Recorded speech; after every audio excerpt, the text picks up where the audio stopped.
Kamal deserves 4 tight slaps. Sonakshi Sinha. Bollywood actress Sonakshi Sinha, who's making her K-Town debut with Rajinikanth starrer Linga, has expressed her anger over Kamal R. Khan, saying he needs to be hung upside down and given 4 tight slaps. Bollywood critic and actor Kamal R. Khan made it to the headline, tweeting, "RT, if you think Deepika Padukone is the biggest butt in the world." Irked by this cheap trick, the pretty actress, who is currently shooting for Linga, directed by K.S. Ravikumar, tweeted, "Please RT this if you think at Kamal R. Khan is a woman disrespecting waste of space and deserves to be hung upside down and given 4 tight slaps." Kamal responded saying, "Dear at Sonakshi Sinha ji, I'm really sorry if you took it in a disrespecting way. It's just a survey to choose sexiest actresses of Bollywood." எல்லாரும் நீங்க என்ன விரும்புறதா சொல்றாங்க.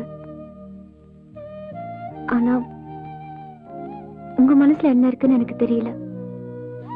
நீங்க என்ன விரும்புறதா இருந்தா இந்த பூவை வச்சுக்கோங்க. எங்க?